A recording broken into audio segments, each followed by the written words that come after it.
എവിടെ ഇങ്ങനെ കുഴി അതാ കക്കൂസും കൊണ്ടാണ്. ഈ സ്ലാബ് കണ്ടോ അത് പകുതി പൊട്ടി ഉള്ളിലേക്കാ പോയി. ശരിയാക്കാം. അപ്പൊ നല്ല സ്മെല്ല്, അതൊന്നും മാറ്റണം. കുറച്ച് പൈസ ആവും. എത്രയായാലും വേണ്ട, നീ അതാണ് ശരിയാക്കി തന്നെ. അത് ശരിയാക്കാലോ. അയ്യോ, നീയിപ്പോ എന്താ ചെയ്യാ? അത് നീ നോക്കണ്ട, കക്കൂസും കൊണ്ടല്ലേ വീണേക്കണേ. നമുക്ക് വേറെ മേടിക്കാം. മകനെ, ആരാ? നാം ഗന്ധർവനാകുന്നു. നീ നിന്റെ ഫോണല്ലേ അന്വേഷിക്കുന്നത്? അതെ അത് ഇതല്ലേ നിന്റെ ഫോൺ? ഗന്ധർവട്ട, ഒരു മിനിറ്റ് ഇട്ടാ. വന്നേ. അതെ, ഇത് മറ്റേതാട്ടാ. മരമുട്ടുകാരന്റെ കോടാലി പോയ കഥ കേട്ടില്ല നിങ്ങള്? ഇപ്പാണ് സ്വർണ്ണത്തിന് മൊബൈലോ കൊടുത്തിരിക്കുന്നത്. ഇത് കഴിഞ്ഞാൽ വെള്ളി വരും, പിന്നെ നിങ്ങൾ ഒറിജിനലും വരും. ഇപ്പൊ നിങ്ങൾ പോയിട്ട് അത് നിങ്ങളുടെ അല്ലാന്ന് പറയണം. എന്നാലേ എനിക്ക് 3 കിട്ടുള്ളൂ. ഇതൊക്കെ നടക്കൂ? 3 കിട്ടുമ്പോ അതിലോട്ടൊക്കെ കയറുന്നേ.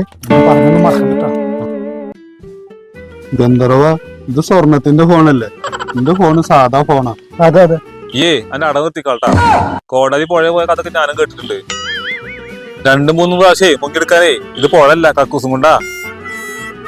ഇതേ അന്റെ ഫോണെന്നെ പോയി കഴുകി ഉപയോഗിക്കണം നാളെ. നിങ്ങൾ തന്നെ മേടിച്ചോട്ടാ. ഒരു ഉപകാരം ചെയ്യുമ്പോൾ നമ്മളെ പുഴ കതിയും പൊട്ടി പിടിച്ചാൽ നിൽക്കുക. ഒരു സത്യസന്ധൻ.